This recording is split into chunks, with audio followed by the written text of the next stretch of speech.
दोस्त, गुरु के बिना ज्ञान उत्पन्न नहीं हो सकता। गुरु के बिना मोक्ष भी प्राप्त नहीं हो सकते। गुरु के बिना सत्य ही नहीं जान सकते। गुरु के बिना पापों के मुक्त नहीं मिल सकते हैं। गुरु के मूर्ति को चंद्रमा की तरह मानकर चकोर की आंखों से उसे देखना चाहिए। आज पहर अर्थात पर समय गुरु के मूर्ति के ध्यान करना चाहिए। सच्चे गुरु के शरण में त्याग करके और दूसरी को भरोसा करता तो उसे दूसरों को सयाने आदि के शरण में भी जाता, उसे सुख संपत्ति को मिलने से दूर है। नरक में भी वह स्थान नहीं मिलेंगे। साहिब समझा रहा कि गुरु की मूर्ति तुम्हारे सामने है, तुम अपने मन में दूसरों के भाव नहीं लाना। गुरु और परमात्मा भेद नहीं मानना, उन्हीं को परमात्मा मानकर प्रणाम करना। ऐसे करने से तुम्हारे मन से अज्ञान रूपी सारा अंधकार नष्ट हो जा करके तू जा करके सदगुरु के दर्शन प्राप्त करते हैं। समझला?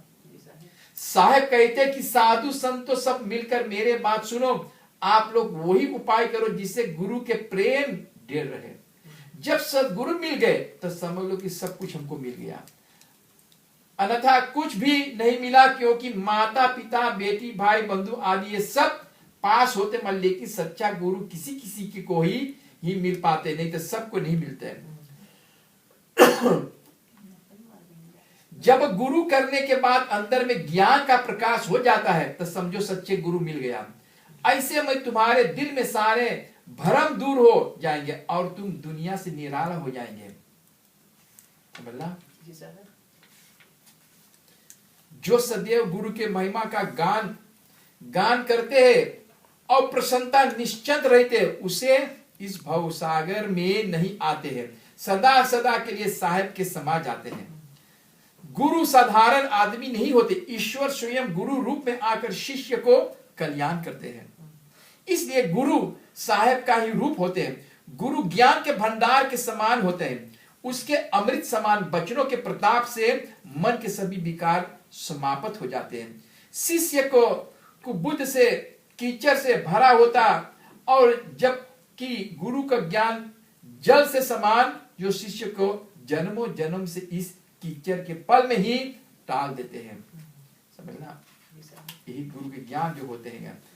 साहेब कहते हैं कि सदगुरु ने हम पर प्रसन्न होकर प्रेम ही प्रेम का बात कही, जिससे मेरे दिल में प्रेम का सागर उमड़ गया।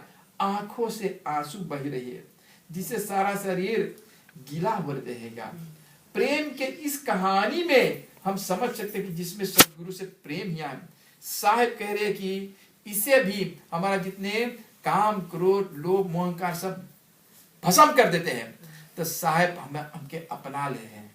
अपना के मतलब है हमके बना लेने में।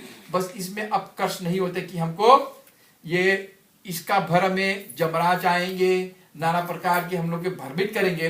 अब तो हम गुरु में पानी पानी एक हो गए, दूध निकल गई ना, दूध का दूध पानी का पानी, समझला? तो अब पानी अलग निकल के दूध एक हो गया है।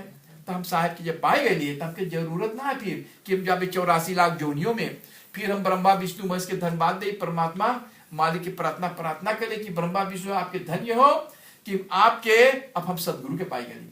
सदगुरु जो करोड़ों के बंधन काटने वाला, करोड़ों और कितने करोड़ों 84 लाख जोनियों में छोड़ाने वाला हमारा सदगुरु होते हैं। और सदगुरु जो पागिल पार ब्रह्म परमेश्वर परमात्मा, जिनके ध्यान में ऋषि मुनि देवता अपना समय व्यतीत करके ना पाए से, रिद्धि सिद्धि तप करते करते जब करते करते सो गुरु कृपा से पाया। अके मूर्ति अमे सुरती जाय समाया। एक ही मूर्ति है, साहेब के ध्यान कर ली, और एक ही मूर्ति एक ही सुरती, हम सुरती लग रहे पर साहेब में हमके जरूरत है दुनिया में अपन सुरती लगाए कि हमारी सुरती जहां से अपने गुरु के लगाए कि हमारे गुरु हमके उसी समय ब्रह्मा विष्णु में हाथ जोड़ करके प्रणाम करते हैं उस पवित्र आत्मा को कि अब परमात्मा के लोक में जाते हैं, जहां पार ब्रह्म परमेश्वर जिनके पहुंच बिरले कोई होते हैं। अब इतना पे इतना भक्त लोग यहाँ बैठे हैं, सब कोई थोड़ा सब लोग जा सकते हैं, सबके उतना कर्म में थोड़े होते हैं। आप कितना मेहनत कर लो, कष्ट उठाई लो है, अपना बरखा बुनी हवा बाजार में, समझला? ऐसे देवता ऋषि मुनि तपस्या कर करके पत्थर जाम जाते, भूखे प्यासे एकदम उसका शरीर एकदम पतला हो जाते हैं, तब भगवान प्रसन्न होते हैं। इसी प्रकार से आप लोग भी परमात्मा के गुरु के वचन पालन करके और कुछ इसमें जीवन में उतारना, तब हम परमात्मा के दर्शन होंगे। ऐसे परमात्मा कई में जीवन अलग है, कलयुग में जीवन अलग है, कलयुग है तुम्हारा, ये संभालो। जब तक साधन हो ना, केवल नाम हमारा, केवल वही नाम है जो परमात्मा सत्य नाम से सबसे बड़ा मित्र वही और दूसरा कौन है? सारे विश्व का नाम ना करेंगे,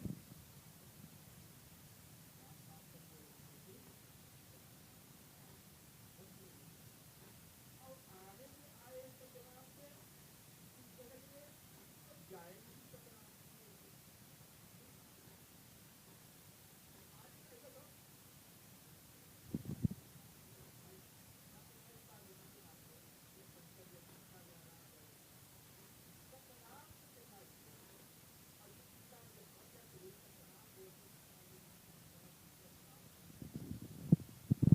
तब उसमें क्या लगाते थे? राम नाम।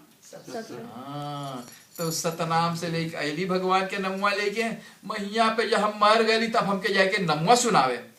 कितने भाग्यशाली आप लोग यहाँ सतनाम सुन ले लो। प्रेम से बोलो सदगुरु कबीर साहब की। तो सदगुरु के महिमा ऐसे, उनके महिमा अपरंपार, उनके लीला अपरंपार है। वही साहब कह रहे हैं कि कलयुग में यही मौका है मनुष्य मात्र के तरने के लिए, तरनतार होने के लिए, और भाग में नहीं। जिसके भाग में, आप लोगों के भाग में एलो सेंसेशन सत्संग में, तो इसी में आप लोगों के मोक्ष गति को प्राप्त कर सकते हैं। मैं इसमें हर वक्त बनाना चाहिए समय, महीना में एक बार इस तीर्थ में आकर के स्नान कर लो। कितने करोड़ों करोड़ों तपस्या कर करके विष वस्तु ना प्राप्त करें, आप लोग महीना में एक दिन आकर के बस देखो कितने प्राप्त हो सकते हैं। तो जब घड़ा भर जाए तो परमात्मा दयालु रहे, आप लोग की दया करेंगे, तब मोक्ष गति को रास्ता मिलेंगे। ठीक है साहब? हम लोग अब भजन कीर्तन करेंगे।